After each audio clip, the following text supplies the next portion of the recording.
Did you see that link? Did I what? Posted in the Discord. Those guys stole our theme music. I didn't click into it, but literally they stole our theme music. They stole our stock free music. Yeah, they stole the music that we stole for free, and they're using it on their podcast. Is it a pickleball podcast? I don't even know what it is. Someone sent it to me. Gotcha.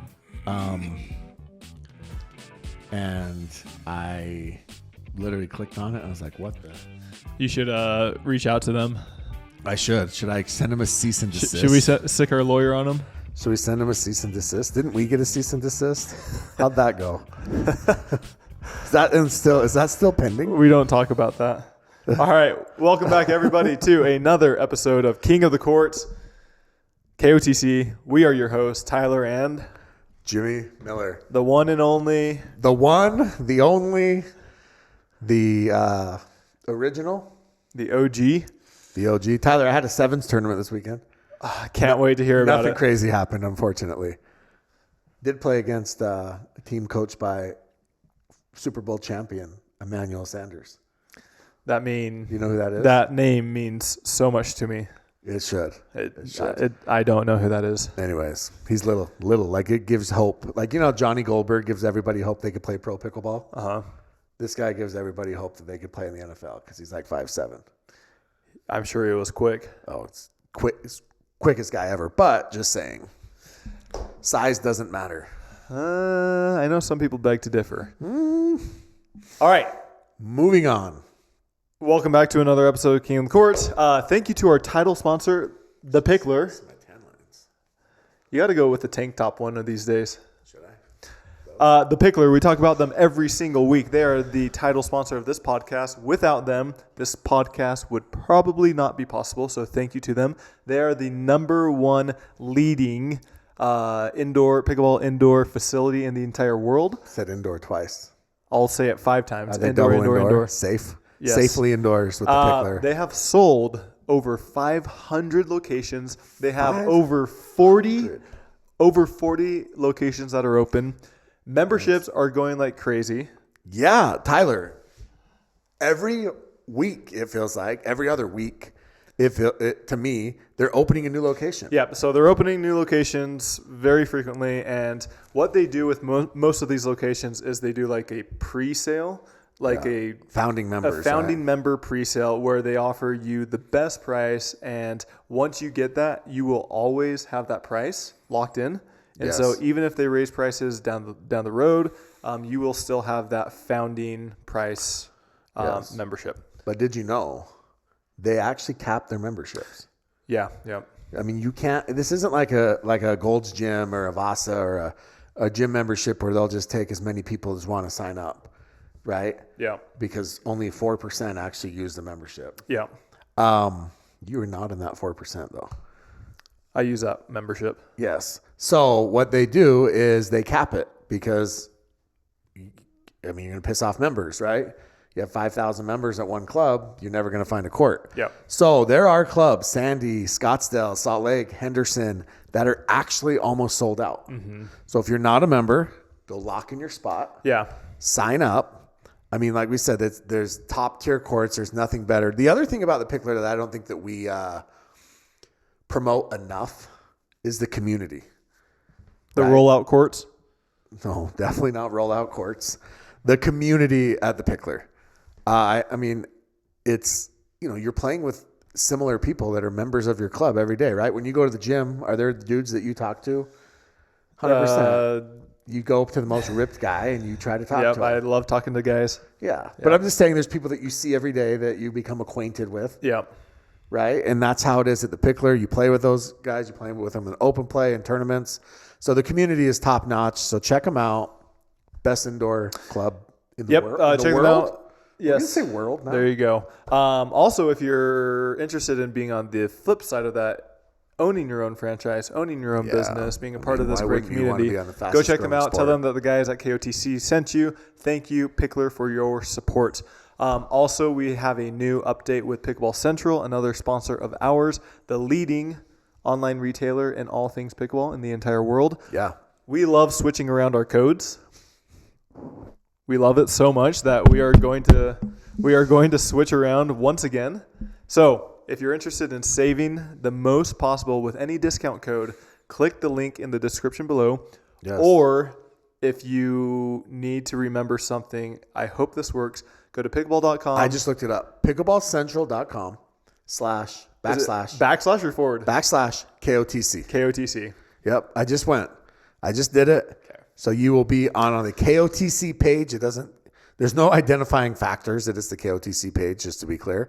But when you go to put something in your cart, for example, it will automatically apply the discount. Yes. If it is possible. So I go click on these. Let's just try it let's try it live. Okay. So I click on these Vulcan V Pro Fly balls, which are play with the balls the pros play, and I add the 100 pack to the cart. 100 pack. Boom! Coupon code applied. How much is it? How much is the total now? $27.50 off of that. Hey.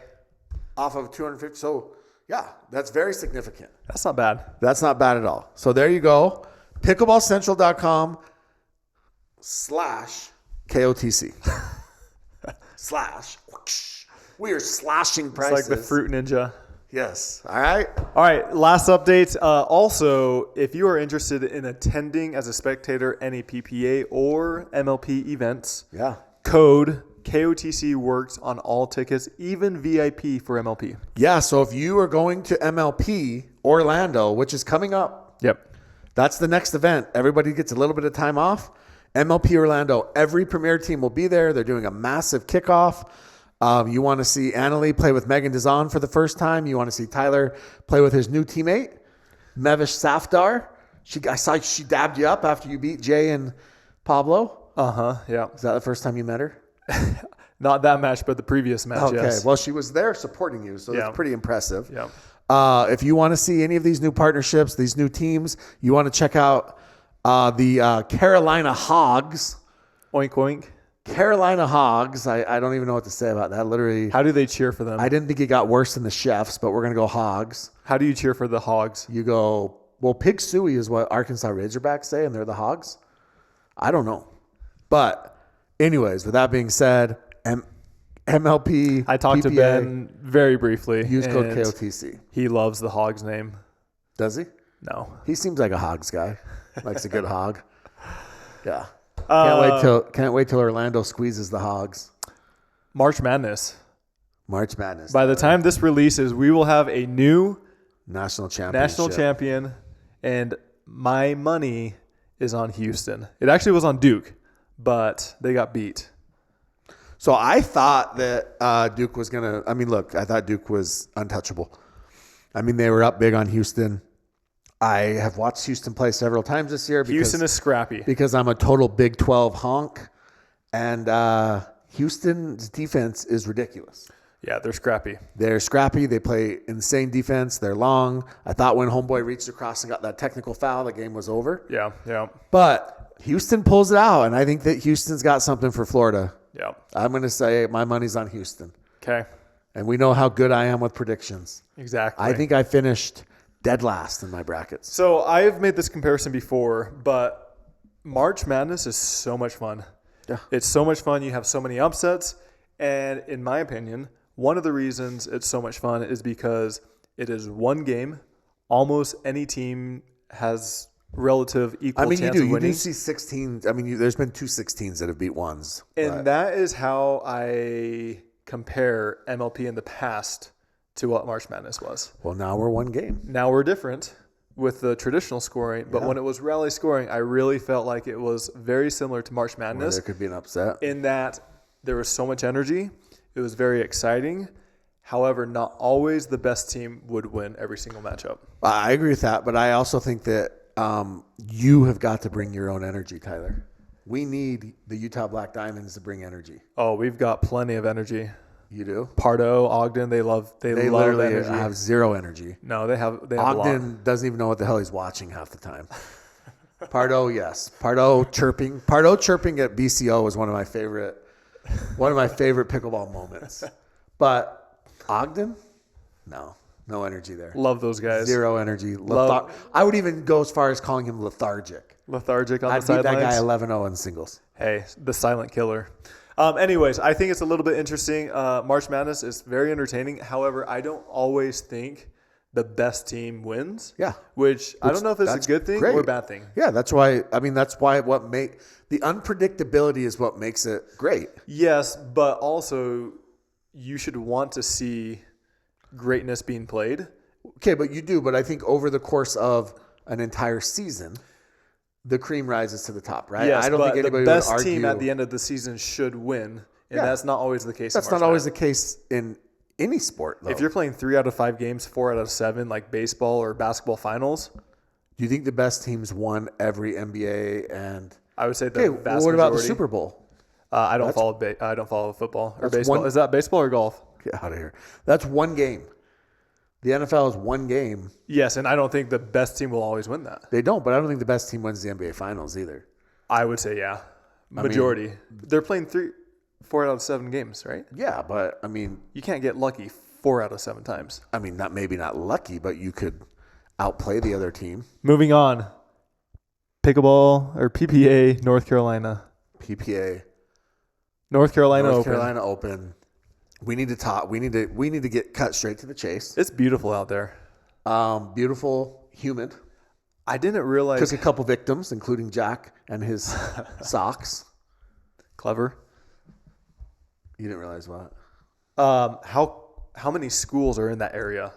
So we're talking about Duke. Yeah, exactly. And we have Duke. We have North Carolina. Exactly. And we have Wake Forest. They're all within like 30 minutes or something. Yeah. So that's why Duke and UNC are such big rivals. Yeah. And then Wake Forest tries to get in there. They're like, hey, guys, we were good once. We had Chris Paul and Tim Duncan.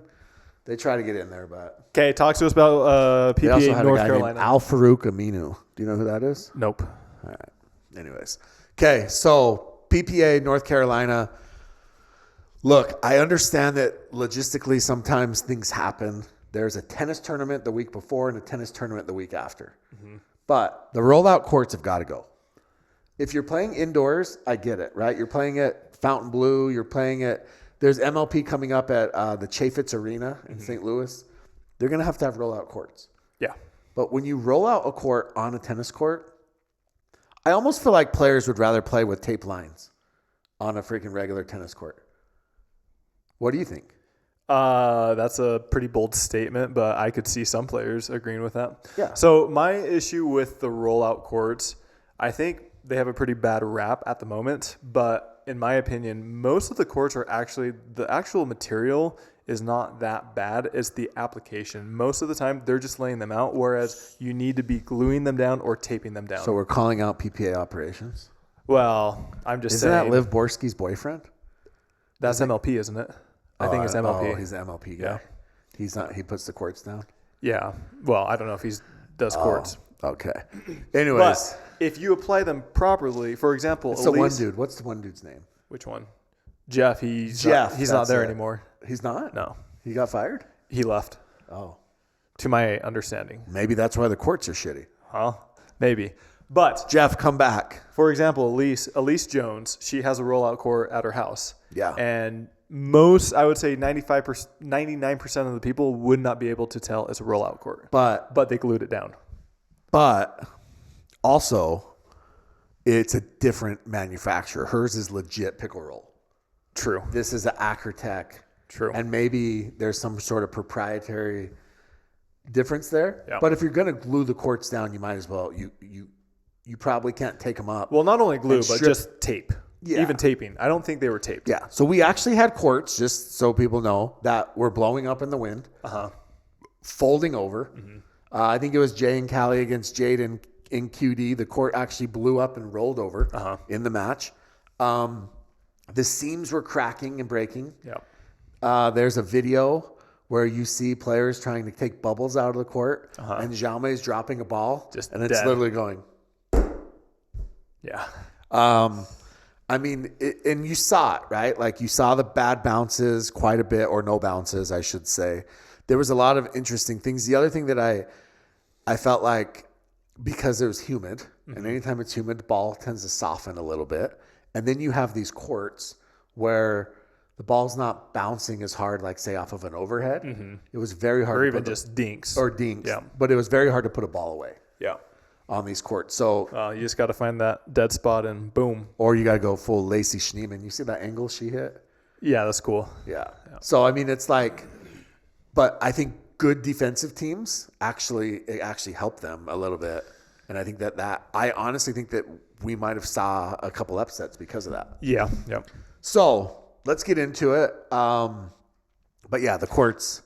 But with that said, as you mentioned before, most of MLPs will be played on that surface. So I talked to somebody at MLP. So whether you like the courts or not, you better get used to it. I talked to somebody at MLP. There are a few that will be. But like Orlando last year was played on rollout courts. It is not this year. It will be played on permanent courts. Okay.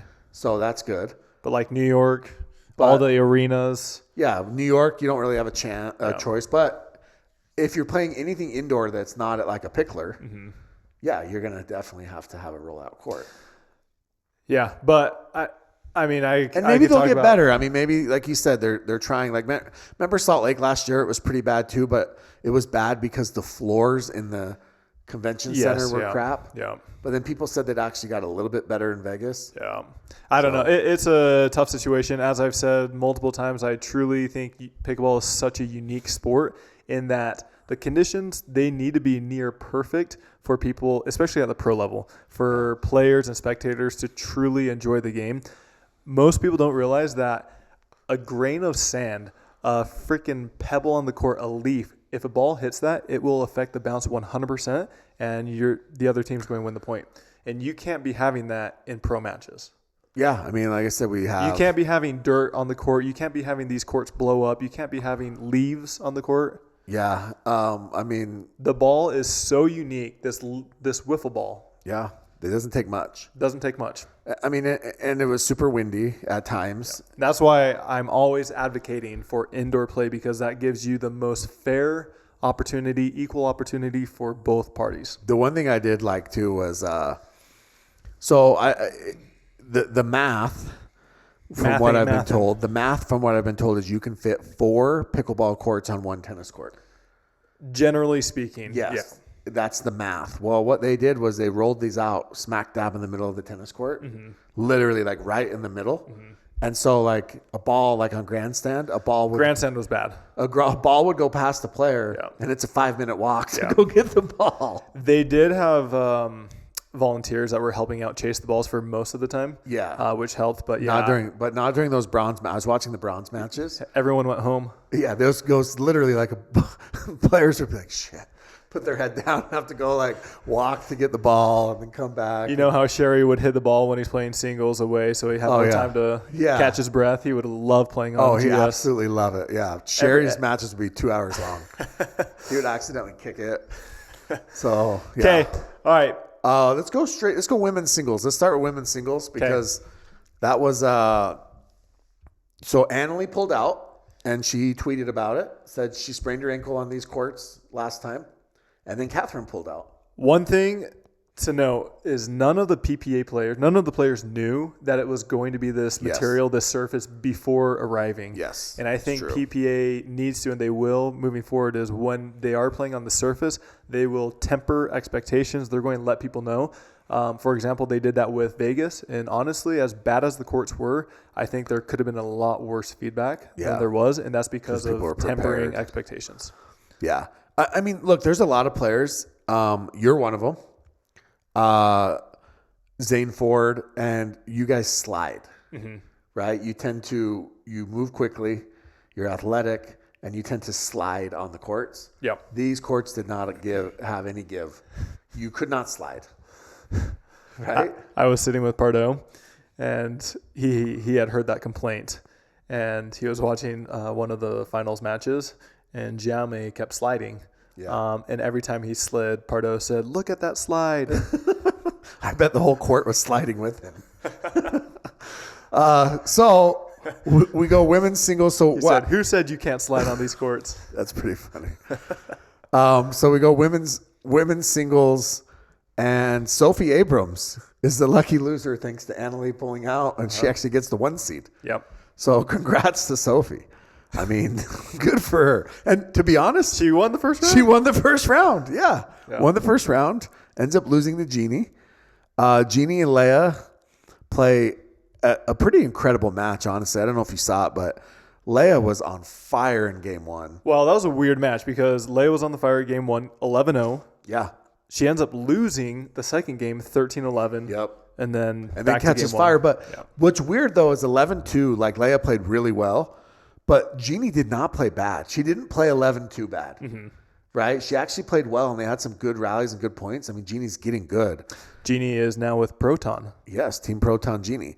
And Leigh, Leigh just, I mean, she was played outstanding. So then Jorja and Paris, another 3-gamer. Paris pulls out. Kate kind of rolls over Millie. And then Salome, your former mix partner. Do you have any more with her? So I'm playing the next few with Leigh. Okay. She actually messaged me looking for some tournaments, but I have the next few. So Salome beats Brooke Buckner in her home state. Upsets her. And so in the semis, we have Kate ends up beating Salome. And then Leigh and Paris have played a lot recently. A lot of matches. All right. We talk about these players a lot. Kate Fahey. We need to discuss. When you're mad, what do you do, Jimmy? Look, Kate Fahey bashed her head in with her paddle. Okay? She was upset. She was mad. She literally took her paddle and bashed her own head in. Tyler, it's not a good look. It's not a good look for the sport. It's not a good look for Kate. I get it. She's competitive. She gets mad. She gets fired up. I mean, look, she's one of the ones we always talk about. She's a screamer, and I don't have any issue with any of that, whatever it takes, whatever she wants to do. And she's a super nice human off the court. But insanely nice. But bashing your head in with the paddle is wild to me. I mean, she slaps her leg hard, and you'll like see it start to like swell up and turn red during the match. But I mean, did her parents not hug her enough as a child? Did she need, maybe like a mental health coach? Yeah. A sports psychologist, or whatever it is? I don't know. But bashing your head in with the paddle, I think it's a bad look. I mean, like, I hate to say this, and, the whole Charles Barkley, I'm not a role model, but there are little kids watching you play. And these juniors are already little dickheads. So the fact that now they get to watch Kate Fahey bash their head in, are we going to start seeing that from them? Well, they probably don't understand. Maybe Kate's very calculated in where she hits herself in the face, and one of these juniors is going to knock themselves out. Like, I don't understand it. She's very intense. And in the finals, she got rolled in game one. Paris was up 9-1 or 9-2 in game two. And she came all the way back. But she smacked herself on the leg multiple times, came all the way back, ends up winning it, and then wins. She won gold, so maybe it worked, I guess. I mean, would you smack yourself in the face if it meant you were going to win gold? If it guaranteed I would win gold, for sure. Would you let someone else hit you in the face? Sure. You guys can do whatever you want to me. Interesting. Yeah. So when I was playing tennis, I had anger issues, and I would punch the strings on my racket, and I'd get bloody knuckles all throughout. See, like that's. And what happened? You matured and grew up and became an adult. I tried punching my pickleball paddle once, and it actually hurt worse because the strings, it like bends in like a trampoline. Yeah. But the pickleball paddle does not do that unless you have a Yola. And so it just really hurt my... D-lamp. And it like messed up my knuckles. See? Well, you learn. You live and you learn, right? Somebody actually... So, I mean, up till now, I'm like, these guys, they can do whatever they want. However, I think it was in the Discord or somebody I was talking to, they said... PPA, they keep trying to get these media deals. Do you think it's easier for PPA to showcase and get these media deals when they have players that are throwing their paddle, breaking their paddles, hitting their heads on their face or whatever it is, versus somebody like a Jeannie Bouchard who's very, very, I want to say proper. She's a sportsman and a lady. Yeah. Yeah. What do you think is easier for PPA to generate? Proper. Proper? Is that right? Yeah. Is that a good word to describe? Yeah. What do you think is easier? She's like Downton Abbey, just prim and proper. Pride and Prejudice. On camera. What do you think is easier? To promote or get media deals? I mean, we love the storylines, right? We like there's both sides of it, right? There's the bad boys and bad girls, right? I mean, literally there used to be a TV show called The Bad Girls Club where they would basically have girls act out, like put them in a house and they'd go crazy, and the crazier, the more weave they pulled out of their roommates, the better. Yeah. And that's, people love that, right? They love watching that drama. They love watching that TV. On the flip side, there's a lot of people out there, especially the pickleball demographic, which is a little bit older, who would prefer to see people act like ladies and gentlemen and be, they want this to be a. I mean, we've talked about this, but different type of sport. I think there's a happy medium. You don't have to be totally on one side. You don't have to be on the other. I think there's a nice blend in the middle that. I think so too. And I don't think bashing your face with a paddle is probably the answer. I think that there are players out there. I think Leigh gets a little bit of a bad rap sometimes because she acts out like she gets fired up. But I also think that with Leigh, it's self-talk. She's not yelling really at her opponents. And she's kind of she's become that player that people sometimes, either you love her or you hate her. But she's not like standing at the net yelling at her opponents unless her opponents kind of start it, one of those types of things. And I think that she's must-see TV a lot of times, in my opinion, to watch her play. Like, I don't think that she, how do I say this, crosses the line, so to speak. I think Kate sometimes crosses the line. Okay. Does that make sense? It does. And so, yeah, I like you said, there's got to be a happy median. But look, we all love it. We all love the human interest stories. Like, and that pickleball needs to do a much better job of telling those stories. I will say this. Dave Fleming, he says some wild stuff. He loves snowmen in the desert, and he loves floor is lava, and he's got to yell it every time. Floor is lava! He's got to yell it, and he gets crazy. But I have noticed that he has been doing a lot more like research before matches. And I know that, like I told you, I called the match with Drew Felios, and he had like a full freaking sheet.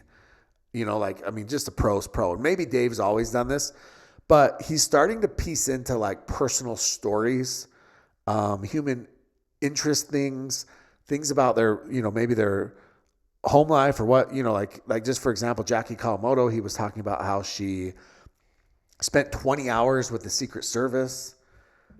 She did? Yeah. To prepare for the wrestling championships because Trump came. Oh, gotcha. And that was her job. And so he I guess he had like talked to her mom or something. I don't know. He mentioned it on the broadcast. He talked about Roscoe and his dad and his family, like things like that. I just feel like help the sport. We want to know. Yeah. Like, we know you guys are pro pickleball players, and we know you all have tennis backgrounds. Cool. Give us something else. Quit saying high level. Like Coop nailed this. Not everybody was a high level tennis player. The word that I get, they use so often, but I feel like the word athletic gets used so much in pickleball. Yeah. Right. Oh, what an athletic move. Yeah.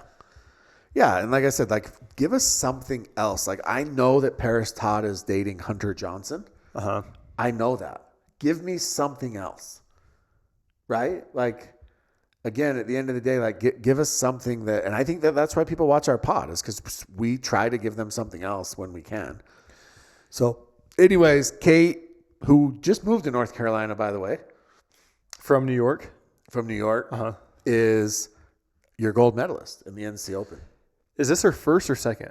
She won Salt Lake. Yeah, that's right. She won Salt Lake. She's really good on this surface. She should be a spokesperson. Yeah. Okay, moving on. Men's singles. Yeah, men's singles. So men's singles, we had a couple of. So Ben was signed up to play, but he pulled out, and it could have been because of the surface, but I think he was traveling back from Asia, and I think he was just a little bit maybe jet lagged or a little bit tired. Yeah, I feel like we saw that a little bit from those players. There were 6 players that went to Asia. Yeah. Brooke was one of them. Yeah. Zoe and Anna Bright were the females, and then Ben, Colin, and Tyson. Oh, side note. I was talking to a fan out there, and she said, "Oh, I love the pod. It's great." And she said, "You know what my favorite thing is that you do on the pod?" She was talking to me, and she said, "When you say okay." Really? And I said, "Okay." I mean, you do say that a lot. I do. So men's singles, we had some upsets. Gabriel Tardio beat Connor Garnett 12-10. He wins 11-2, loses 11-1, wins 12-10 in the third. We talk about this a lot, how there's a lot of times these players that end up with medals very easily. That was in the round of 16. Very easily could have lost earlier in the match. Looks like Kwong, also QD, pulled out of singles. Okay. So Spencer Smith gets that big win. Yeah. Yep. And like we said, Ben pulled out. So Anik Lahani ends up beating J-Dub in the round of 32. I thought J-Dub pulled out, but Anik just beat him. 8-3. So we get to Hunter and Roscoe. They room together on the road. Very close friends. There's kind of that foursome of Hunter, Yates, Roscoe, and Paris. And I know they practice together. They're all very tight. And Roscoe Bellamy, who, by the way, looks just like Cooper Flagg. The Cooper Flagg doppelganger. Okay. With a big dub. 11-2, 5-11, 11-5 over Hunter Johnson. Yep. Is that the biggest win of Roscoe's career? I think Roscoe's had a couple. He's beaten Ben Johns. Yeah, he has. Yeah. Yeah, Roscoe. I mean, Roscoe has a massive serve. He does. And he's long and he's talented. He just, the consistency is not always there. And then we had the much anticipated Zane Ford versus Jaume match. Everybody was like, oh, they're going to chirp. They're going to do this. Like, everyone's pumped up because they got in that fight a couple weeks ago. And it was the most quiet, subdued match you've ever watched in your life. Like, literally, there was no drama. Yeah. Zane, I have to say this, okay? He looks goofy as hell on the court. His glasses are goofy. His friggin' mullet and earrings. Like, he just, I don't know. He looks like a hipster on, I don't know. Anyways, he gives a very thoughtful, very polished interview. Okay, what does he say? He was just very polished. Like, I didn't expect that. Okay. I expected more of like a surfer dumb jock type of guy. Okay. And I didn't get that from him. So don't judge a book by its cover. Okay. Just because he looks like a homeless hipster doesn't mean that the guy, maybe he's book smart. All right, I got a question for you. Which, by the way, Zane Ford in one of his matches kind of took a tumble on one of the courts. Yeah, so it was in the semis. Yeah. Sprained his ankle. Broke it. He's out. He didn't break it. No, but he actually finished the match, didn't he? Yes, but he pulls out of a bronze match. What are your thoughts? We've seen this a couple times in pickleball. What are your thoughts with players having exchanges with spectators? So there was a guy there. He's actually in our Discord. Ben Boom. Ben Boom. He's big buddies with Noe. Yes. And he was chirping. Well, there was nobody there. I don't even know if I would say chirping, though. He was cheering for Noe. He wasn't chirping at the other player. Well, but he was there in other matches, too, because when Noe wasn't even on the court, so I don't know what he was saying. This is the issue I have. I don't know what he was saying, but I've said this before. Fed said something to him. Hunter said something to him. Yes. Jack said something to him. Oh, okay. I didn't see the Jack one. Yeah. So all three made a comment to him at one point. And it's that old saying that says, you run into one a-hole, you run into an a-hole, but if you run into multiple, you're probably the a-hole. Yeah. I feel like if you set all three of them off. But all those three players, they are known to have a very short temper. That's true. But he did something to set all three of them off, whatever it was. They all, got pissed at him. And he, like we said, he's Noe's close buddy, and I don't know exactly what he said, but I do think that the spectator thing's interesting because you've had a run-in with the spectator. I have, and I was thinking back on it, and the only difference with mine and that spectator is that guy he was harassing me, like he was talking to me, and this spectator wasn't even talking to those players. He was cheering for Noe. He was cheering for one person specifically. He wasn't trash talking them or anything like that. So I don't know. He was just being annoying. Yeah. I don't know like I said, I didn't know what he was saying or what he wasn't saying. But so to me, there is a difference between a spectator harassing a player. I mean, we've seen versus just being annoying. Like I would say the biggest, like in the NFL, you don't see it because fans are too far away. Yeah. Right. But in the NBA, we have seen spectators be removed. Yeah. LeBron asked actually a lady to have a lady removed. Yeah. I love that meme with the. Yeah. So Musa. So for those that don't know, Musa owns Synergy Pickleball. Okay. He's an NBA ref. And he was the one that actually had to remove her. Really? And he told me the whole story. He said it was wild. Yeah. That's awesome. Anyways, is he still a ref? Yeah, he still is. He's still a ref. He's a super cool guy. I actually went to breakfast with him and Dylan Frazier. Just talking NBA with a guy that like is that close to it's like it was cool. Russell Westbrook had a Utah fan removed. Yes. Yeah. Allegedly, he said the N-word. Yeah. And so I think things like that, like, yeah, absolutely, it's okay. But if you're just cheering for somebody and just being annoying, that's what fans are, right? Like, that's okay. It's okay to cheer against them. Annalie was really trying to get the crowd on her side in a few of her matches, and the crowd wasn't having it. They were cheering against her. The North Carolina crowd was very pro Georgia. Which is interesting because I think she has ties to North Carolina. She grew up there. So she lived there till she was 8 or 9. Yeah. But the crowd, look, everybody wants to see an upset. Yeah. And so, I think it actually affected her a little bit mentally because she kept trying to get the crowd pumped up and they were like, nah, we're good. Is she mentally weak? Well, I actually used to think she was the toughest. Mentally, I thought she was the toughest player on tour for a long time. She is. But this tournament, she definitely melted down and we'll get to that. It's just, she showed some cracks in her armor for the first time in a while, but I'm sure she'll bounce back and win a triple crown. All right. Congrats to Gabe Tardio. I think that's Gabe, his first gold in singles. Yeah. So Gabe plays Roscoe in the gold medal match, ends up winning 9-5. Congrats to Roscoe too. Huge run. That's awesome. A little bit of a rough weekend for the Flag family, Cooper and Roscoe flagged, but good run there. Also, funny story. PPA posts the schedule for the bronze matches on Instagram, and Fed responds and says, "So no bronze singles." So Fed had to find out that there was that Zane pulled out on freaking Instagram. Yeah, like Dylan, we can't send out a text. Like, isn't that your one job? Can't shoot a text out to the players playing the bronze match? Come on, guy. Agreed.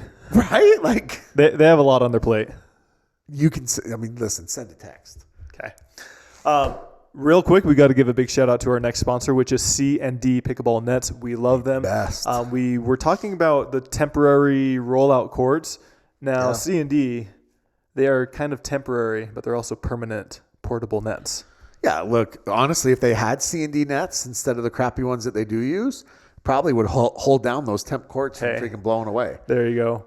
We love C&D. Go check them out at thebestpickleballnets.com and use code KOTC. They have a new product that is much more economical. Yes. I think it retails at $15.99. However, it still delivers a premium experience for all those using it.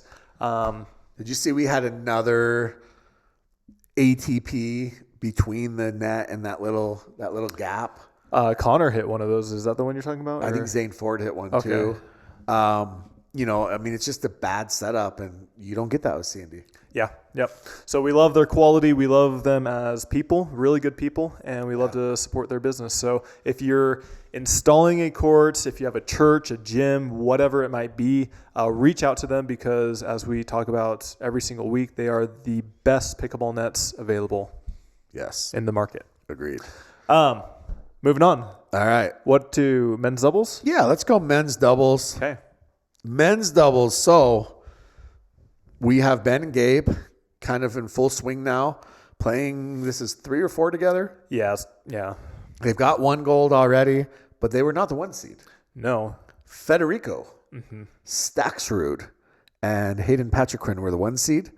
And then, a couple other interesting partnerships. There weren't that many upsets. So one of the upsets was Yates Johnson and Marshall Brown. They beat Augie and Jaume. So Augie lost first round, or his first round, In mixed and men's. So he did not get a win in North Carolina. He didn't do singles? I don't know if he did singles or not, but he did not get a win in mixed or men's. Okay. So let's go to actually, I really want to get into your match with you and Connor against Jay and Pablo. Okay. Did you see ours with AJ and Spencer? I did. I saw that one as well. Gotcha. Same court, actually. Yep, same court. So did you know on SC1, you guys played on SC1, that there was actually a men's match that refused to play on that court because it was so bad? A men's match? Yeah, there's a men's pro team. Who was it? I don't know, but a men's pro, they said, we don't want to play on that court. Why? Because the court was so bad. They're all the same. They felt like that one was worse. Interesting. Yeah. So you guys play Jay and Pablo in what was the closest match of the weekend. You lose game one after being up 9-6. Yeah, I think 11-9. Yeah, we were up. You were actually up 9-6 in all three games. Did you know that? I did not. So you were up 9-6 in all three games. So you lost game one. Okay. You win game 2, 12-10. You win game 3, 12-10. Yep. Very, very close. I think it's very evenly matched. I felt like, you guys both kind of, it was interesting because it felt like it was definitely a game of runs. Mm-hmm. You guys would go on run. They would answer back and forth. But let's talk about this. It would have put you up 11-10, I believe. On the call, the line call? Yeah. Maybe like 10-8 or something. Yeah. It was game 3. Game 3, it was near the end. Yeah. It was a crucial point. Yeah. Ball kind of goes over your head. Pablo hits like a lob or almost a miss hit, to be honest. Yeah. And it was a little bit windy. Yeah. And I turn around and I see the ball clearly out, like a quarter inch out. I didn't even think it was that close, to be honest. Yeah. And I called out, and then Jay, he's like, no, that was in. So Jay goes to you and says, Tyler, no, I promise, blah, blah, blah. And look, I'm not saying that, we don't trust Jay that Jay thought he saw it in. Although Jay's also, that he also had another call against you last year that was 2 feet in and called out. But with that being said, he looks at the ref, and it was almost like Jay just batted those baby blues and used his French accent, and the ref was like, yeah, I saw it in. Yeah. I mean, it was wild. Yeah. I don't think that a ref should be able should overturn a call unless they're 100% sure. And you went to the ref. And I said, are you 100% sure? Are you 100%? Yeah. And he said, yes. Yes. But, yeah. People have slowed it down since then. And we've seen multiple replays. Yeah. And you're 100% a hook. Get out of here. Is that true? That is false. You were wrong. No. So the ball. I've been wrong multiple times, but this was. But this one, it looked like the ball actually was out. It does, yeah. And I'll say the angle wasn't great from the video. The angle's not great, and when you slow it down, yeah. But this is my point of it. You can slow it down completely. You can. The angle's not great. You can put it in as slow-mo as you want, and it looks out, but it's still very, very tough to tell. Yeah. There's no way in hell that a 90-year-old referee was able to 100% say that it was out. Yeah. I feel like sometimes you got to stick with the call on the court. As bad as it is, in hindsight, I'm actually glad I got overruled, because then had we won off that point, sure, there's no controversy. Exactly. There. Yeah. But the thing that bothered me is, number one, I saw it clearly out, like I said, a quarter inch, even a half inch out. And then number two is, if Pablo, he didn't say anything. And had I hit an overhead that I saw clearly in, and all these players at the high level, they know for the most part when balls land in or not. He didn't say anything. And I mean, first of all, I saw the ball out. Second of all, his reaction was, it said it all. Like, if I hit a lob and somebody calls it out and I see it in, I'm going to freak out, especially at that point in game 3. Yeah, and but so maybe Pablo's turned over a new leaf. No, and that's the tricky thing is, I like those guys, Jay and Pablo. They're really nice guys. They're good players. Pablo who said something along the lines of, "Hey, we've had a really clean game. Let's not ruin it." Sure. Yeah. Something like that. Yeah. So look, in the end, I think that you said your piece, but then you didn't let it affect you. Yeah. Which is big. I think a lot of times that affects. AJ had a similar situation. Yes. And it kind of affected him the rest of the match, right? Yeah. In a way. I did not make that call though. So, anyways, you guys end up winning that one. And then you fall to Tyson and Deckel. Yeah, that was not good. But let's go Onsens and Dylan Frazier take on Alshon Diascu. So Alshon Diascu coming off of a gold medal. Christian Alshon has been rolling this year. He's probably, him and Diascu are probably the hottest team right now. Yeah. Everyone's talking about them, even more so than Ben and Gabe, to be honest. Yep, exactly. And they ended up losing 12-10 in the third. They were up 10-5, I think. Yes. And they ended up losing 12-10 in the third. Now, at the end of the match, I mean, I thought Eric played amazing. I mean, Eric making the Ranchers look really smart right now. Mm-hmm. Although $200,000 is a lot of money. That is a lot of money. So, but after the match, Dylan and Eric are celebrating. They're chest bumping. Eric turns to the camera and does this. And all you see behind is Christian. Yeah. And, what do you think about that? So I personally, I mean, it's the heat of the moment, so crazy things are going to happen. However, in my opinion, I feel like players should save the celebration until after they tap paddles, until after, because Christian and the other team, they're just waiting for them.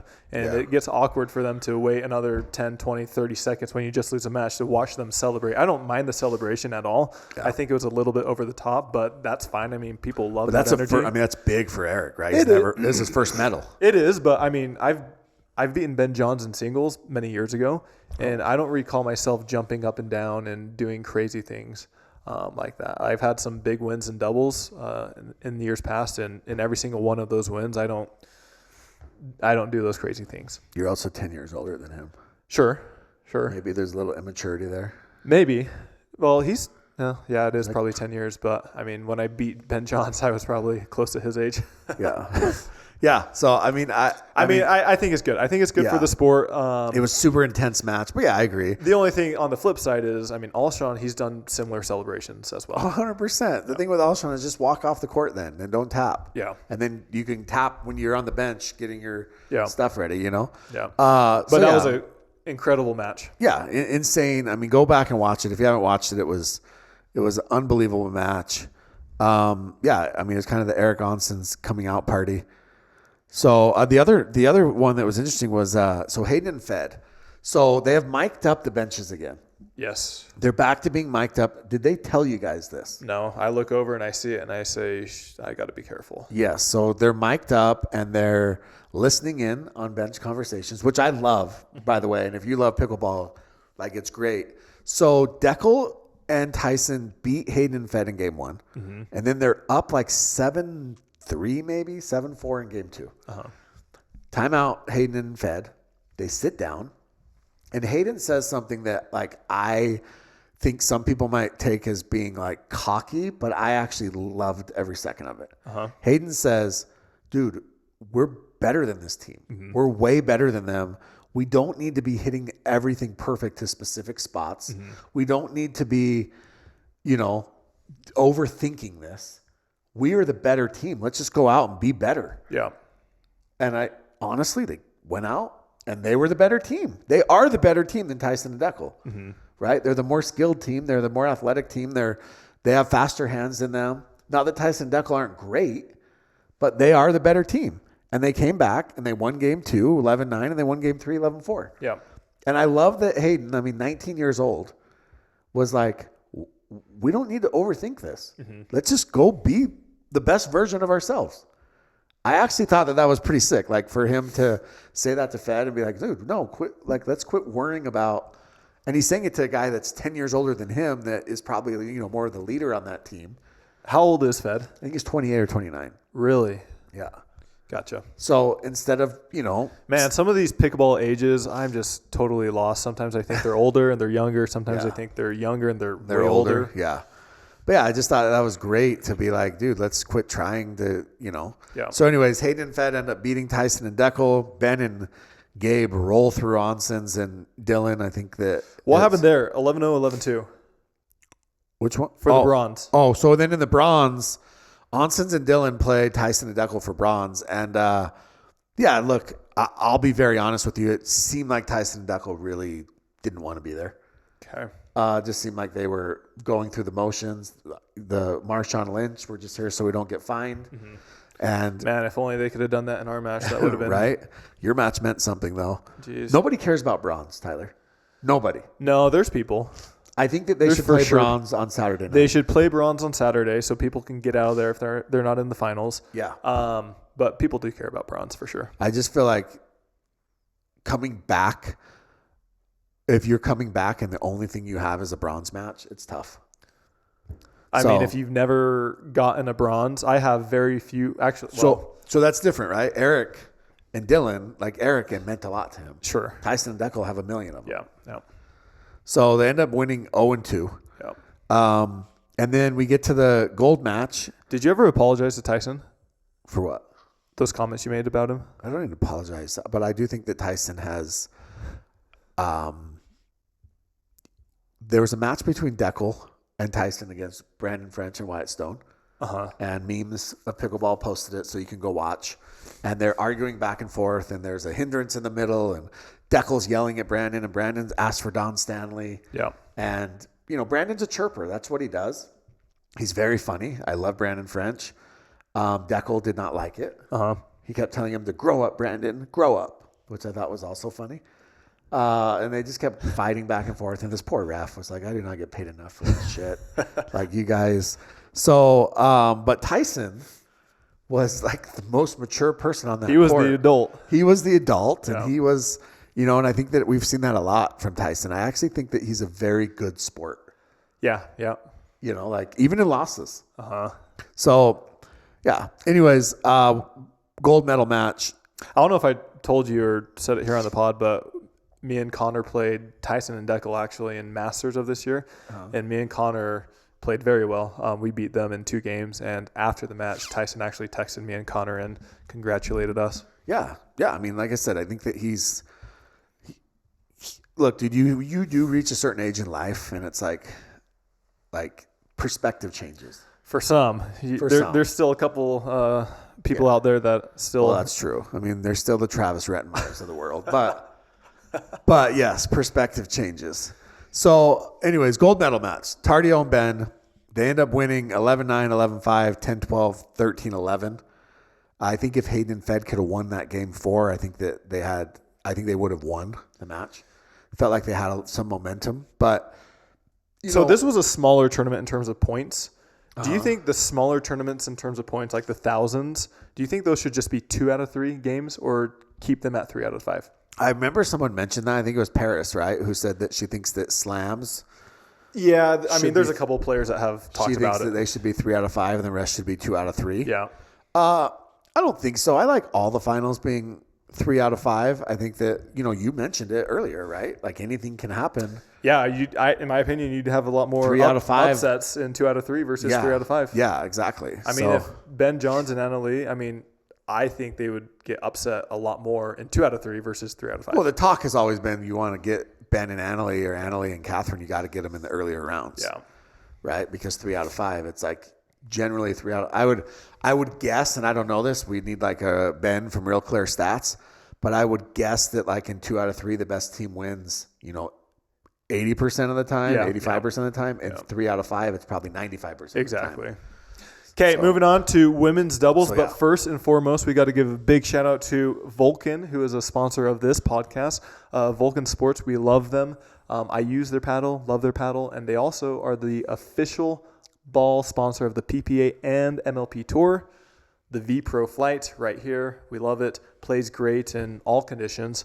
Go check them out at vulcansportinggoods.com and use code KOTC25 for the best price possible. Yes. It supports us and gets you the ball that the pros and the amateurs use at all these tournaments. Exactly. Did you struggle with allergies at all? I don't know what's going on with me, but in St. George, I thought I got sick just with my nose, my throat. Mm-hmm. Like I feel fine, but I've had a stuffy nose for the past week, and I don't know if it's allergies. I've never had allergies in my entire life. Is it possible to be 30 plus years old and never have allergies and then all of a sudden get allergies? Is that possible? Maybe if you're exposed to something you haven't been exposed to before, I don't know. I just saw Alex Trung's. But the pollen was crazy. Yeah, I saw her Instagram post and she's like North Carolina recap, and it's just her sneezing the whole time. Yeah. And there's people like I know of players that had to go to the store to get medicine to temper it. Yeah, and that's what I heard, and I heard a lot of players dealt with that. They had these chairs on center court, and they're just caked with yellow pollen. Really? Just caked. Is there a lot of bees there? Not that I saw. Oh. Anyways. But that area is still beautiful. Beautiful. Yeah. So, women's doubles. Women's doubles. So we had, interesting. So I was watching Jackie and Jade take on Brooke Buckner and Zoe Wang, Chao Yi. And Brooke and Zoe rolled in game 1, and they were up big in game 2. And Jackie and Jade came back and won it. And then, and it wasn't pretty. Like, I'll be honest, it wasn't the prettiest match. And then in game 3, it felt like Brooke and Zoe were. Was it windy? It was windy. And Brooke and Zoe are, they hit the ball as hard as they can. Like, they rip Brooke's forehand's disgusting. Zoe's, she's long. She has a ton of power. And Kawamoto's play, obviously, a little bit different style. And then in game 3, I think Brooke and Zoe went up 5-2, 4-1, something like that. And you felt like, I don't know, you just felt like they were going to not win the whole time, but you felt like they were in control. Okay. And Jackie and Jade end up pulling it out. And then they get to the quarters, and they play Rachel and Anna, and they lose in about, Tyler, 3 minutes in game 1, 11-2. Like, just absolutely steamrolled. I mean, it was fast. And you're like, okay, here's Rachel and Anna. They're in a rhythm. They're doing what they do, which is they try to hit the ball through you. And then something happened. The tides turned. And we saw vintage Kawamoto.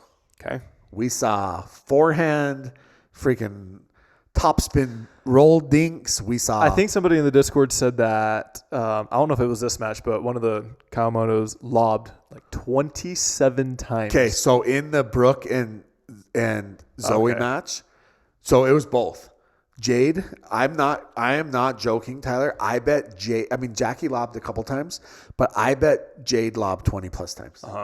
I mean, she was lobbed. Somebody said 27 times. And they're in. Yeah. They're in. Like, their lobs are spectacular. How do you feel if you get lobbed more than 20 times? You'd have to be so frustrated. Like, I mean, I feel like if I get lobbed more than 2 times in a match, I'm not happy. Yeah. Well, so in the Anna and Rachel match, Anna starts trying to lob Jade. I mean, look, the Kawamotos are not tall people, right? What are they, 5'3" probably? That's racist. There's nothing racist about that. They're not tall people. Yeah. And Anna kept trying to lob Jade. Dude, Jade, I don't know if they played volleyball. I actually have no idea. Should know this for my daughters. But Jade was like literally hitting volleyball overheads. Like, she was anticipating the lobs and crushing volleyball overheads right back at AB. And like by the 4th one, Anna was like, "Stop lobbing Jade," like yelling at herself. Yeah. I mean, it was pretty impressive. Was it Jade or Jackie? It was 100% Jade. That'd be funny if she like got mad at the other person and used the wrong person. That would be funny. But I mean, it's easy to tell I think it's easy to tell in person, personally. You'd be surprised. But it's easy to tell on the court because one's a lefty, one's a righty. You'd still be surprised. I mean, if anybody gets it wrong when one's holding their paddle in the right hand and one's in the left hand, I think you'd still be surprised. Probably struggling. But anyways, point being, Jackie and Jade played insane. They end up beating Rachel and Anna in the quarters. Yep. No medal for Rachel and Anna. Take off that girly sweatshirt. If they break up, the girlies dies, right? The name, it dies with them. I don't know. I mean, like, don't you think you're putting like a massive target on your back to never break up? Is that like, if you name yourself and start making merch, is that like getting a tattoo of your spouse? And then what happens if you get divorced? Speaking of tattoos, did you see Meg's Tyson's tattoo? Oh my gosh, dude, it's life size. It's like full size, life size. Drawn to scale. It's literally drawn to scale of Meg. Like, I think that she put her head down and they traced it. Like, it's massive. Massive. Can you get a tattoo of me? No. But I'm going to say this about Tyson. He's got 3 tattoos on his back. Okay? How do you know? Because I've seen him. Who hasn't? He's got Jesus. Jesus. He's got Muhammad Ali. Okay. And honestly, his Muhammad Ali tattoo is pretty sick. Okay. It's very well done. And he's got Meg McGuffin. Is that one well done? Absolute 3 goats. I don't know if it's well done. I haven't like inspected it, but I'll say this. You can tell it's Meg McGuffin, so that's better than half the tattoos out there. Like, you can tell what it is. So I think that's half the battle, right? Yeah. It doesn't look like some random blonde chick on his back. Like, it looks like Meg. But it is massive, Tyler. Yeah. Huge. So, anyways, big win for Jackie and Jade. Anna and Rachel, I don't know, was there a little jet lag there from the Yola Tour? Maybe. I mean, it's tough to say, but I don't know. But doubles was played later on in the week. So. Yeah, I just thought that, I thought Jackie and Jade played really, really well. Okay, let's go into the finals. Okay, well, I think we got to, there's more than the finals we got to get to. Let's go. Okay, so we got it. Apparently, I can't speed you up or cut you off because people do not like it. Well, dude, I think that there's important matches. I mean, we got freaking Tyra and Should we set a record Jorja for podcast, like a 5-hour podcast? Is this the toughest run in pickleball history? For who? Tyra and Jorja. I think all runs in pickleball nowadays are fairly tough. They play Ella, Cosma, and Kaylin Campbell. By the way, 2 up-and-comers. Kaylin's like 14. Ella, we've talked about on the pod before. They both freaking make it out of qualies. Is Ella like 14 too? 15? Yeah, I'd say 15. That's insane. Yep. I mean, they both make it out of qualies. They beat one of the hotter teams right now, Caitlin Christian and Krista Getcheva. Yep. Who beat Lucy and your teammate. Yes. Who is it? Mev. And then they beat Etta and Megan Dazan. Okay. And then they beat Jackie and Jade, who they actually lost game 1 in about 3 minutes, and then come back and beat Jackie and Jade, who just beat Anna and Rachel. And then we get to the finals. And we have Catherine and Annalie. You're like, okay, well, Catherine and Annalie, good job, Tyra and Jorja, good run. And they win. Catherine and Annalie win game 1 11-1. Like, fast. And then all of a sudden, Tyra and Jorja, they dig in. Mm-hmm. Julie firing them up on the sidelines, and they take the next 3 games. Mm-hmm. I would love to know a stat of how many times have Catherine and Annalie ever lost 3 games in a row? I don't know if they ever have. I would bet they've never lost 3 in a row. Anna and Rachel have never beat them 3 in a row, have they? I don't know. So 11-6, 11-4, 11-7. Not only that, but they weren't close. And Tyra, look, this surface was good for them. This is what I'm talking about. It was humid. It's hard to put a ball away. The ball's not bouncing great. And Tyra and Jorja are great defensive players. Tyra has that little slice drop that she does. Mm-hmm. It was working very well on this surface. It was kind of a lot of things lined up. But we also mentioned on the pod before that Tyra is top 5, right? Her and Jorja, we said, were probably that number 3 team. We said Tyra and Paris or Tyra and Jorja were creeping as that number 3 team. Yeah. And they proved it. Yeah, for sure. This is Tyra's 2nd gold. Mm-hmm. She won in Dallas. How about this? Wins in Dallas, loses first round to Krista Getcheva and Caitlin Christian. Oh, at Red Rock, yeah. At Red Rock, and then wins gold. Would you take that? Gold, first round loss, gold? Of course, anyone would take a gold. Yeah. But so does that mean they're going to lose first round their next I think tournament? They'd be okay with that if the pattern continues. Yeah. And then Jackie and Jade pick up a bronze over Lacey and Paris. Yeah. So congrats. So Annalie and Catherine are like 205 now. Something like that. Not bad. But as of the last 3 or so tournaments, it seems as if there's a lot more parity, a lot more competition on the women's side. It does. Now, remember, they didn't play Red Rock. Correct, yeah. Or sorry, not Red Rock. They didn't play She didn't play mixed in Red Rock. And correct, then they didn't play, yes. And then she only didn't play singles. But I love it. I love seeing competition. It's so much fun seeing these new teams and these upsets on the women's side. Yeah, I mean, look, Annalie is the best player in the world. She has been dominant for so long.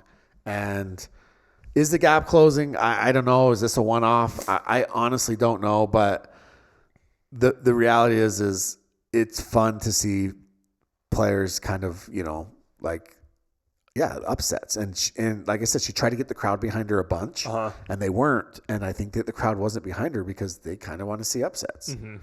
I mean, she's won so much. It's not that. And there was some stupid posts where people are like, she's won 200 times and now she's, she acts like a baby. And it's like, it's okay for her to be upset when she loses. Yeah, I mean, being upset and being I didn't see the match, and so I don't know exactly what her antics were, but being upset is totally fine. It's when you start doing these things that are derogatory or mean or she didn't stuff do like anything. That's what I'm saying. She walked off the court. Exactly. Walked off, grabbed her stuff, walked behind the barrier, and she was like yelling to herself, being upset. And that's fine, yeah. Being demonstrative as she left the court. Yeah. She wasn't talking to players. She wasn't, and I don't have any issue with that at all. So, anyways, moving on. Mixed doubles.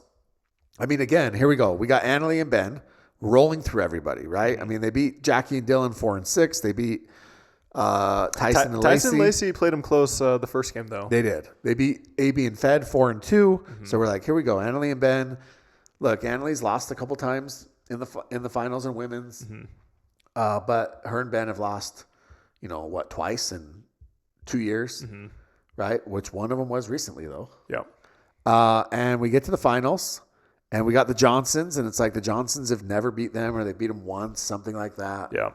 And Annalie and Ben win game 1, and you're like, here we go again. And here come Jorja and J-Dub. Yeah. They win game 2. Relentless. Win game 3.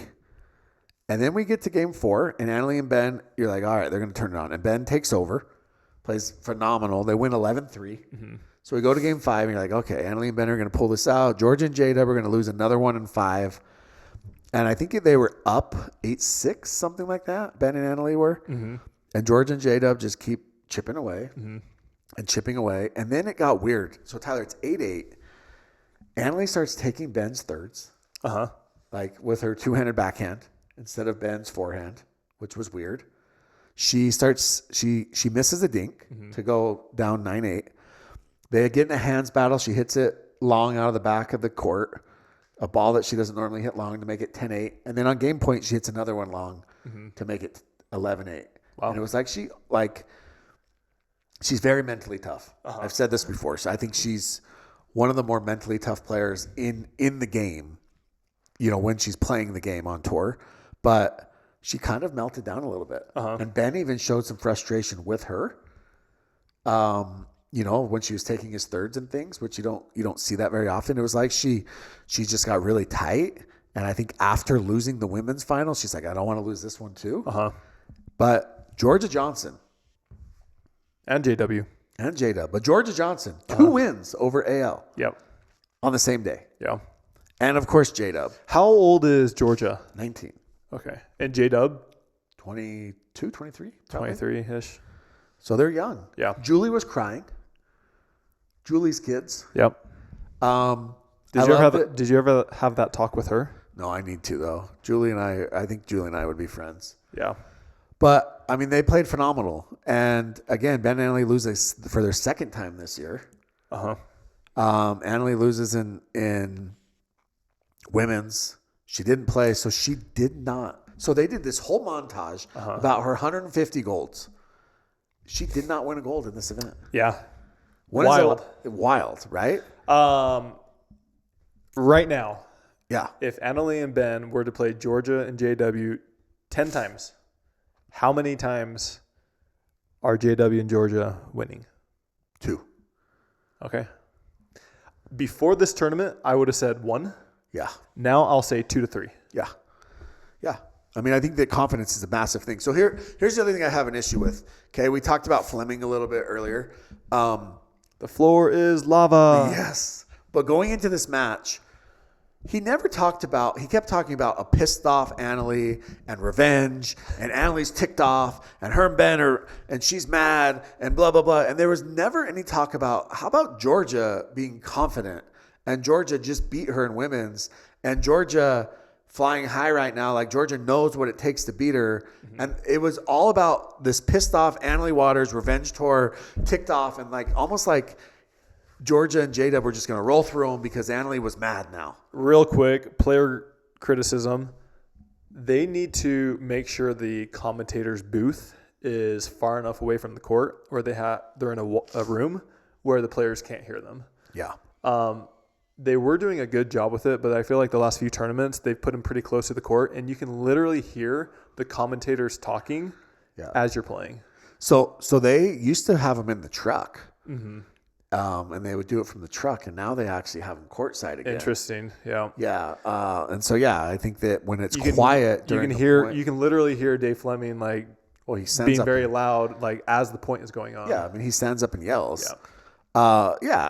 And look, Fleming's a pro's pro, and he's whatever. It is nothing against Fleming. It's against where they are next to the court. Yeah. But I also feel like, again, this is.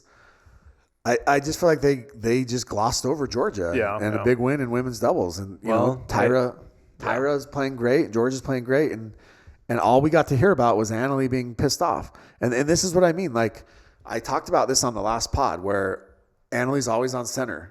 And she was on grandstand once this time. So I'll give him credit for that. Yeah. But she's always on center. And, she always gets replay. And she always gets the best referees, and she always gets to play in front of the biggest crowds with the most energy. Yeah. And I get that she's the number one player in the world and people want to see her. But I also think that there are other players on tour that deserve just as much, that they should be propped up too. And, we talk about Annalie being, the teenage sensation. Georgia is a teenager too. Mm-hmm. And Georgia has had great success and great results. Remember, she is an MLP champion, something that Annalie is not. Somebody mentioned this a while ago, but they said if Annalie wasn't in the sport, Georgia would be Annalie. Yeah, 100%. And we would be, amazed at Georgia and how she's 19. Exactly. Yeah. So, anyways, Fed and AB end up winning the bronze over Andre and Megan. So, North Carolina. The one of the big upsets of mixed doubles was Alshon and Parenteau versus Andre and Megan. I was pretty surprised about that result. Yeah. Alshon didn't have a great weekend. So, definitely, not his best. But he, again, is there a little bit of fatigue there? I don't know. All right. Are you ready for questions? Anything else with NC? No, I do want to talk about one thing. So there was a post on Facebook, so we'll put this in our questions. But somebody posted a picture at the very last match on semifinal Saturday, and they were like, look at these crowds. There's nobody there. Mm-hmm. Okay, well, first of all, I am not a PPA apologist by any means. I just ripped on them for courts and all these other things, but North Carolina was full. Yes, for the most part. They had a great turnout. The crowds were great. All day on Saturday, the crowds were spectacular. Mm-hmm. But the last match, some people left the last match of the day because they had been there for 10 hours. Yeah. It was 80-plus degrees, humid, hot. We didn't really mention it, but Jack Sock pulled out because he basically got overheated and his back seized up. And that was wild.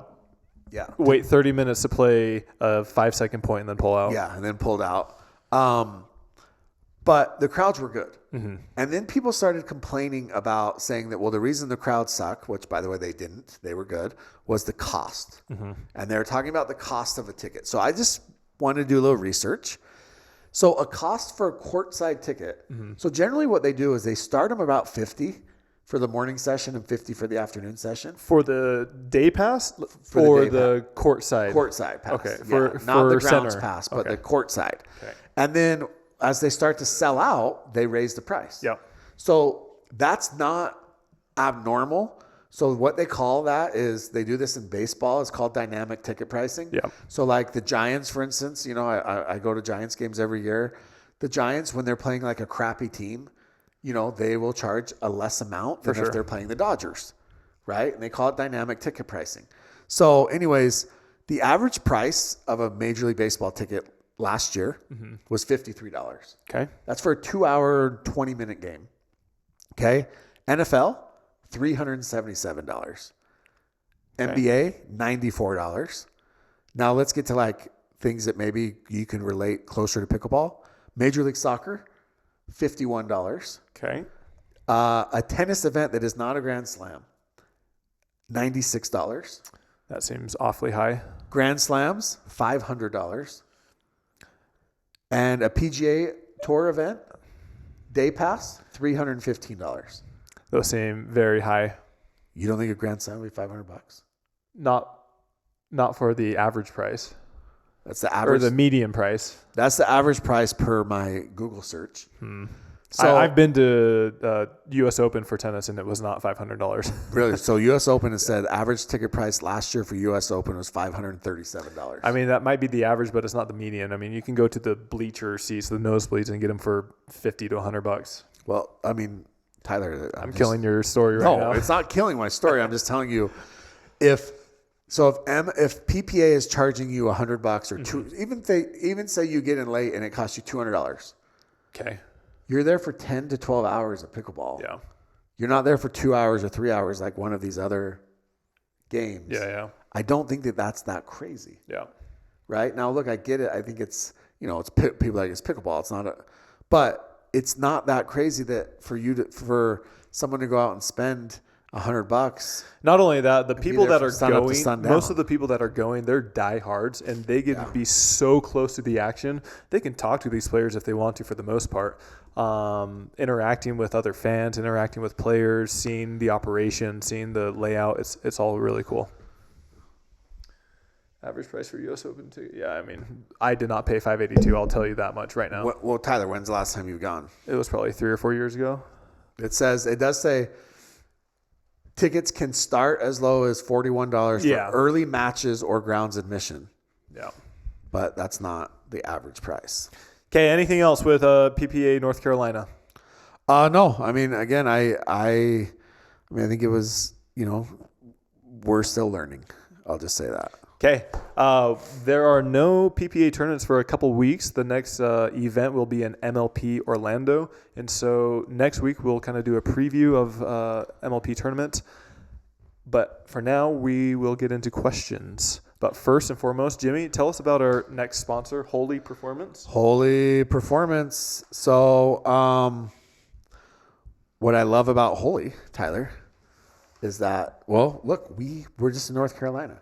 We just talked about Jack Sock, and he sweat through his shoes.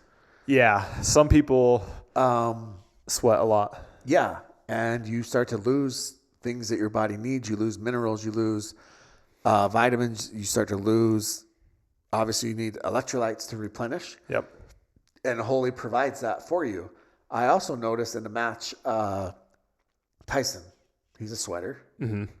And he went through 4 or 5 different shirts, right? And I think that like you're start to get sluggish. And so Holey allows you to continue peak performance in all conditions and circumstances. Yeah. So check them out, holeyperformance.com. Whatever you're looking for in the nutritional side, Holey will most likely have it. They have so many different products, whether it be hydration, pre, post workouts, whatever it is. Go check them out at holeyperformance.com and use our code KOTC. We also have our very own KOTC exclusive flavor, which is the white gummy. We love it. We take it often, every day. I actually gave white gummy to my 7-on-7 team over the weekend. Nice. They loved it. Yeah. Loved it. It has 0 sugar, but it tastes like candy. Yes. Exactly. Somehow, some way. Okay, you ready for questions? I think we had quite a bit come in. All right, you ready? Yeah, I'm fired up. I love questions, Tyler. Somebody said, do you like Zack Snyder's Justice League, the 4-hour version and the Dark Knight? I don't know what that is. I don't know who Zack Snyder is. I'm assuming there's some director or something. All right, Jimmy. Justice League. Is that like the superhero movies? All right, Jimmy. What? Spell. Oh, yeah, Jack's Justice League. Spell bureaucracy. Bureaucracy. Bureaucracy. BEAURACRACY. That sounds right, but the way they spelt it was BUREAU. Okay. All right. Wow. Has AL ever lost twice on the same day before this Sunday? So that's what I was wondering. I can't. Maybe she's lost in. No, I can't think that she has. I mean, I'm sure she has when she was just starting, but within recent memory, I don't think so. Anna Bright and Annalie, or Annalie and Catherine? Annalie and Anna Bright, I think, is a better team right now.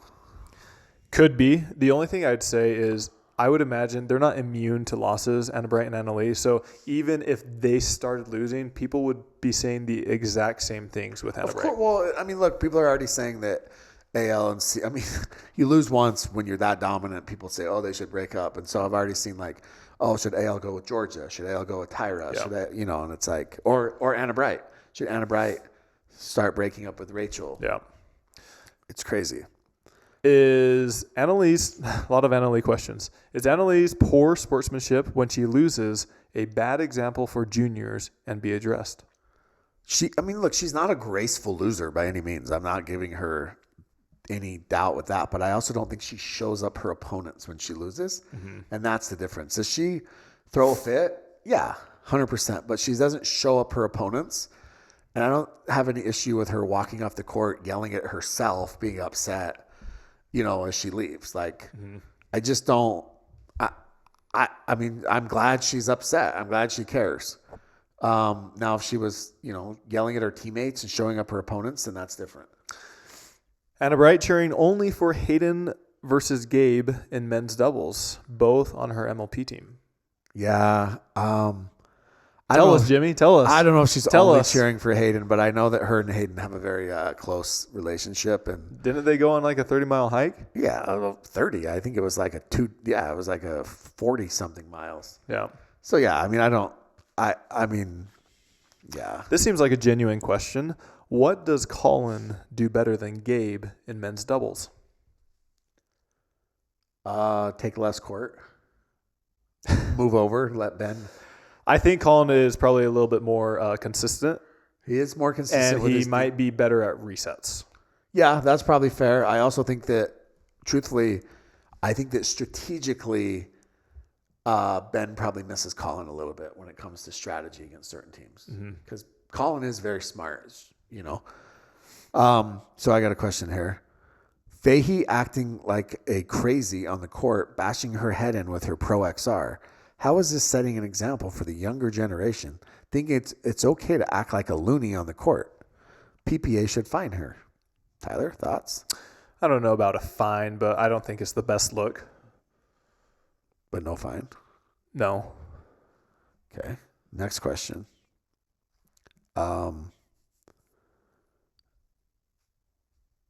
That's it. Please talk about Kate giving herself a concussion. Oh, here's one. Garnett and Loong need a few lessons in patience. Why are they so crazy? Did you feel like you weren't patient? I thought the first two matches that we played, they were close, very close, and I thought I played very well. Well, not very well. I thought I played well, and then the third match, I think I played possibly the worst I've ever played with Connor Garnett. I don't think me or him played well, especially me. So I don't know which match they're referring to, but I think some people might say we speed things up a little bit too frequently. But there wasn't one specific match that I can remember. It's fair. All right, let's get political. Are tariffs going to make power paddles $400? Dude, I don't understand how all these tariffs work. I actually made a joke in our Black Bears group chat about tariffs, and it fell completely flat. Nobody responded. I thought I was being funny. We were talking about what was a joke? We were talking about I'll tell you if it's funny or not. We were talking about making bets against other teams. And someone said we should do NML versus me and Richie. Mm-hmm. The NML guys against me and Richie, but they've been fired, so they actually don't have a team.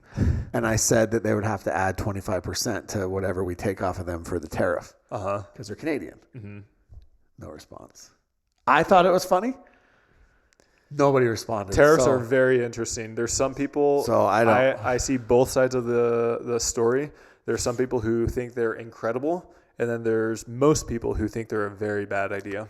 Listen, I don't know. But there's a lot of uncertainty in the market right now, and so if you're long term, all I know is I saw something that said get ready for $2,000 iPhones. That's all I saw, and I was like, glad mine's new. All right. Somebody said, why does Koopy Nation dislike you so much? They're talking about you, Jimmy. Just kidding. 100% talking about you.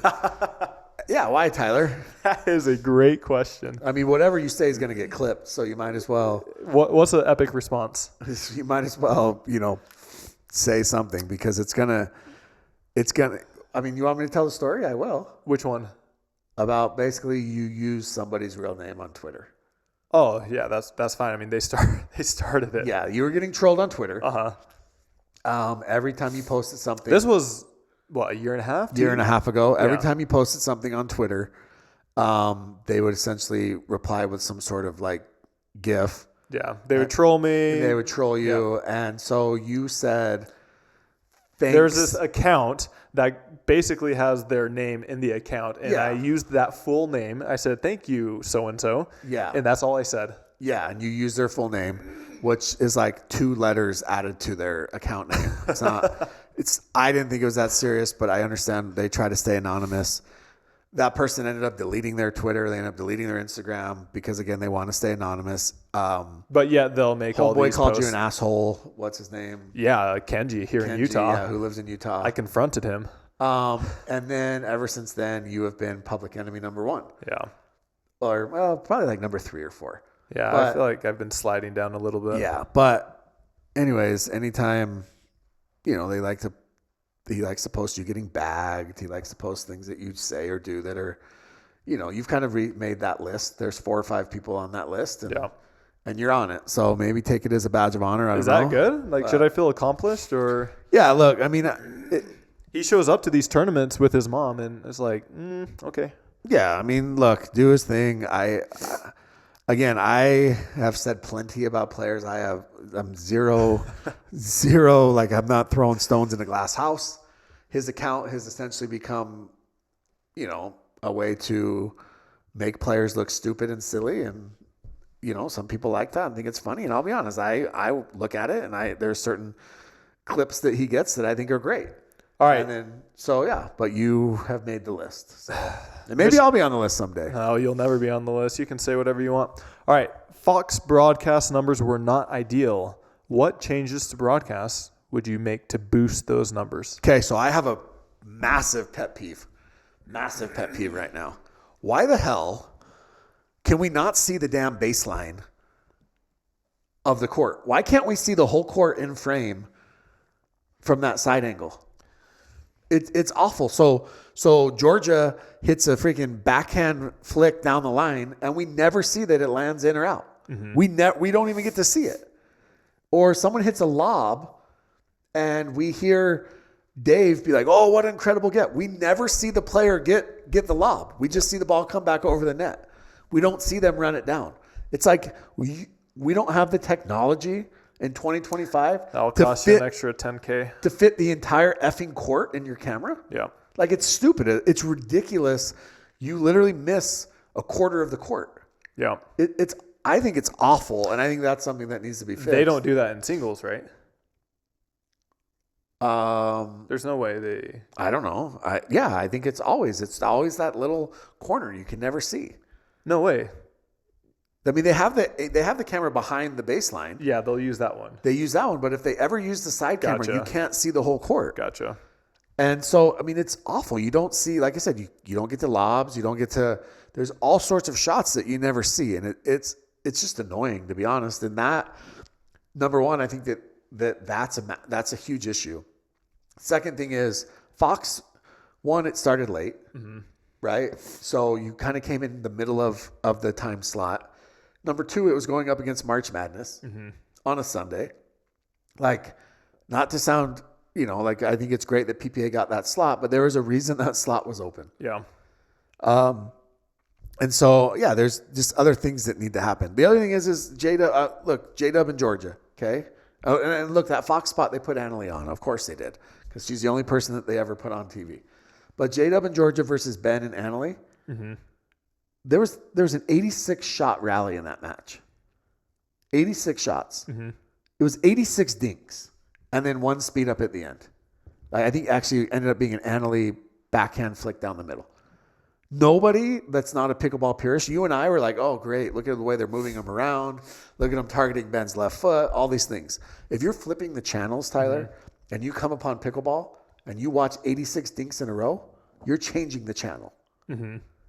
I mean, so yeah, there's a lot of other things that they've got to do to. So basically, we got to get Kwong and Ben Johns out there every single match, where Ben tries to speed one up. I mean, there's got to be something there. It's got to be electric, and I think timing is a lot of it. Truthfully, I mean, we've seen viral points, that people have clipped that have been super exciting, that show how exciting pickleball can be, but that's not it. How does Jimmy feel about saying Alshon's the best mixed player and getting eliminated again? Is that TDK guy? No, well, I don't know. It's someone different on Instagram. Oh. How do you feel, Jimmy? I still think Alshon is honestly is a top 2 or 3 mixed player. Wow. From the number 1 down to 2 or 3? Well, no, I think he if he played with Annalie, this is what I said, he would be number 1. I'll tell you this, Christian Alshon and Annalie don't lose to J-Dub and Jorja this weekend. Wow. Leigh Waters not wearing Gucci this weekend, and Alshon, Annalie had off weekends. Yeah, I mean, money's tight. Right? The economy's struggling a little bit. This is a good question. What seed number difference would you consider a true upset? So here, the problem I have is that it's any upset, I guess technically, is if a lower seed beats a higher seed. The problem I have is the seeding is a complete sham, and it's just absolute mess. I would say if you're outside of 5 or 6, then it's a pretty big upset, I would say. Yeah. Or an upset. I don't know about a big upset. I'll say like a 5 seed difference. Yeah. But like I said, the seeding is sometimes it's just a total freaking sham. I mean, I have mixed up right here, and let's see. So Mari Humberg and CJ Klinger beat James Ignatowicz and Etta. Mari and CJ were a 31 seed. Wow. James and Etta were a 5. Dude. Do you?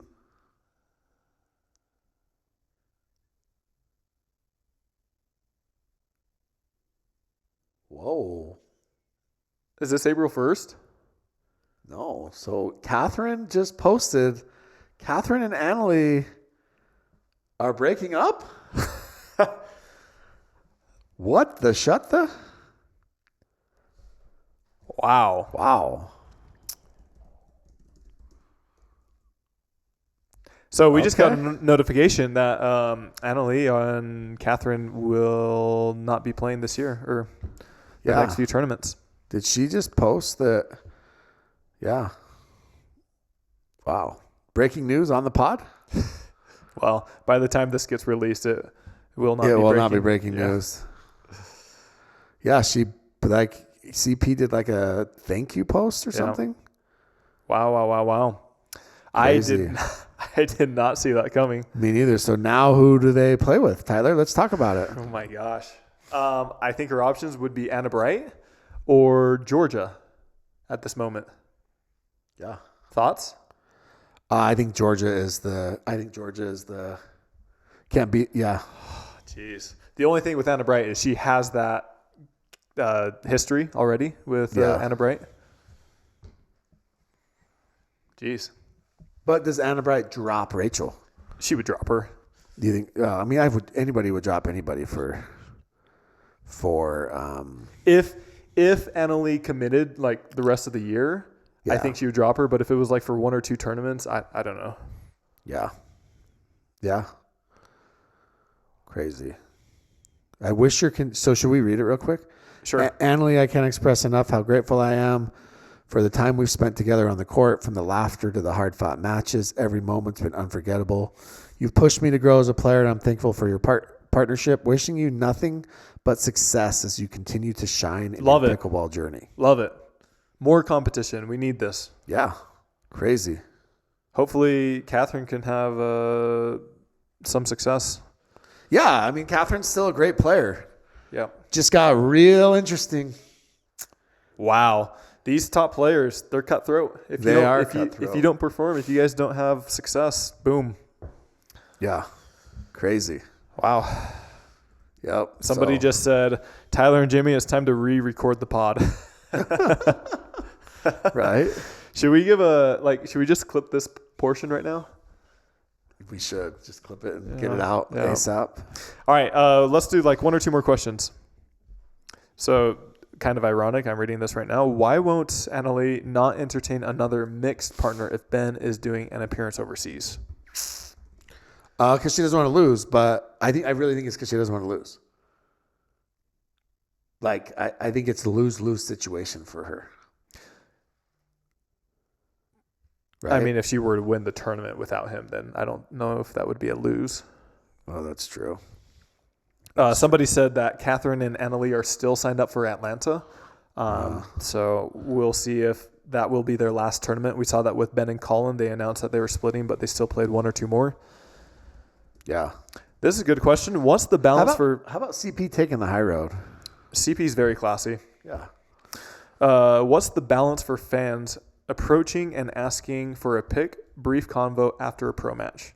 That's a great question. I would say depends on who the player is, but if that player just won, you can go up to them as much as you want and talk to them as much as you want. If that player just lost, then you have to be a little bit more careful. I can't remember who it was, but I saw someone who lost over the weekend, and a guy was standing right there with one of those big old balls, like literally right as they lost, and having them sign it and take a picture. And I just thought, first of all, it was signing wouldn't be too bad, but standing there for a picture, I think that'd be a little bit tougher. I mean, I give the player credit for they took the picture and signed the ball. I can't remember who it was, so I wish I could give him credit for that. But I thought that the dude doing that was like, maybe give him a minute. Yeah. Like, I have like close friends that are like you, obviously you. There's other friends that I'm close to, and I'll watch their matches. And dude, I don't text them right after they lose. Like, I mean, some players you can text them right after. Others it might take a couple hours. Yeah, maybe they'll respond when they want to respond. Yeah. But if they win, I'll usually text them. Yeah. But yeah. What's the goal mindset regarding losses when you're playing so many tournaments each year? I think everybody's going to be different. Players handle situations differently. For me, I'm always just focused on the tournament, the next upcoming tournament, and I just try to focus on what's in front of me. There's some players that like to plan down the road, but it's just trying to stay positive, trying to stay healthy.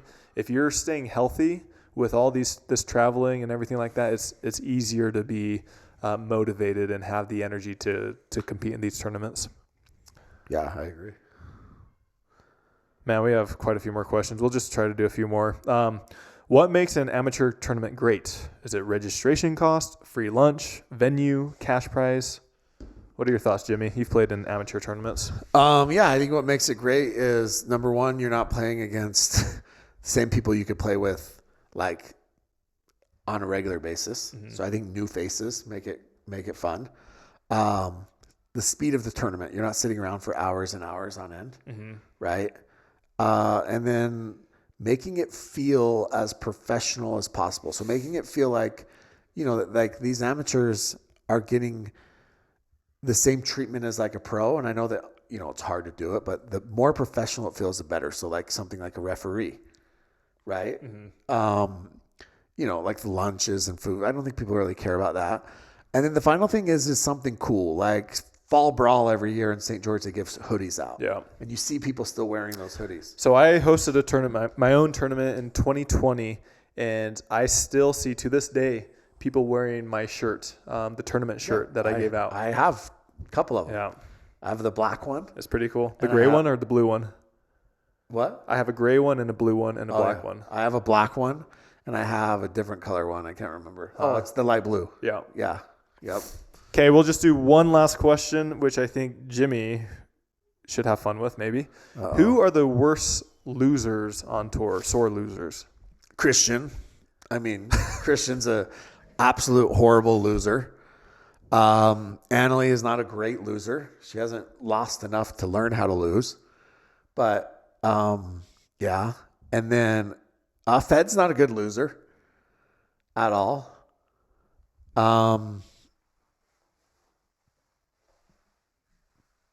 But, I mean, I think I remember a quote once that said, show me someone that is a good loser, and I'll show you someone that's never won. Maybe I just made that up. It's too sophisticated. That's pretty for you. good. It's too sophisticated for you. Show me someone who's a good loser, and I'll show you someone who's never won. How about Roger Federer? Done. Mark that down. Roger Federer. Jimmy Miller. Put my name on that. Roger Federer. Nadal. Okay, let me ask you a question. Ask. The quick the quick thing is going to be who's AL's new partner, right? Is it going to be Jorja? Is it going to be Tyra? Does she go back to Anna Bright? Leigh Waters, let's go. Does Leigh come out and play with her again? That's kind of the Simone. That's kind of like the instant thing. But here's the next question. Okay. Who's Catherine's partner? Yeah, she's played with Leia before. Yeah. They had a decent amount of success. I think did she play with the Lees too, Catherine? Yeah. Callie. Maybe Callie. I think Callie really likes playing with Catherine.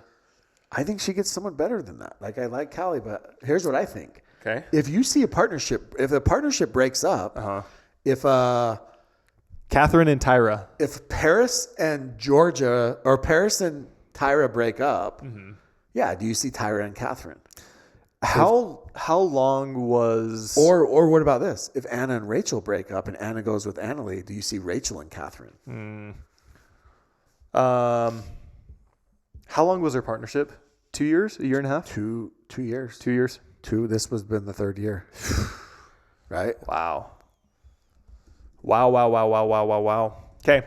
Anything else, Jimmy? No, but we'll try to do some more updates on our Instagram with this breaking news. This is some pretty big breaking news that we haven't had in some time. Yeah. Okay. Huge. If you made it this far, please do us a big favor. Hit that like and subscribe button. Also, if you're interested in a KOTC shirt or a Where's Jimmy shirt, we're trying to get rid of the inventory. So they're down to like $15 a shirt, which is essentially break even for us. Yeah. Losing money on them. Yeah. We're just trying to get rid of inventory. Use code KOTC at tyler.loong.com and we will get those shipped out. There are limited sizes left. Yeah. Jimmy, anything else? No. Give us a monologue. Give us some uplifting news for the day. That's our uplifting news. Like, this is exciting. I love it. Yeah. I love it. By the way, I'm texting a player right now who was on our list of potential candidates, and they did not know that AL dropped Catherine. Well, that was like within literally 5 minutes ago. I know, but you would think that AL, if she dropped Catherine, she had another player already in mind. Gotcha. Right. Actually, quick question. All right, you ready? Yeah. So we talk about APP a little bit. In the Discord, we were having a small discussion about Sophia Sewing. Is that right? Sewing. Okay. Where would she fit in PPA singles women's? I think that she would be 5 to 7. Really? Yeah. She's good. She's really, really good. Okay. That's fine. You can say that, but can you say that with confidence, seeing as she has never played in the PPA? Or has she played? She has not. Oh, she played with Colin. She played with Colin, but did she play singles though? I don't know if she played. Okay. Yeah. I don't know. Okay. Yeah, I mean, I can't say it with confidence. No. Okay. I cannot. That was my argument is she's never played, and so it's very hard to rate these players. I've rated Chris Hayworth as a top 5 player because he has played in the PPAs and he has beaten these top players. Had he not played in the PPA and proven that he's been able to do that, then I wouldn't put him in the top 5. Yeah, that makes sense. I mean, that's my that's fair. My argument. Look, the AP. I talked to someone yesterday, and they were like, literally, their exact words were, "What's the point of the APP? Who wants to watch top 100 players in the world?" Like, I love Eric Tice. Yeah, and he announced that Will Howes with the Triple Crown. And it's like, okay, that's great. That's awesome. And everybody a win is a win. But the level of competition says something. Yeah. Like, you need to be playing. Will Howes is a great player, but he needs to be competing against these other players. Yeah. So this player just told me that they would assume Anna Bright, but they wouldn't shock them if it was Megan Dazan because of MLP. What about Edda? Edda would be interesting too. Yeah. There's a lot of options. And anybody would drop. The thing is she could go get whoever she wants it. Yeah. Yeah. So. Okay. Thanks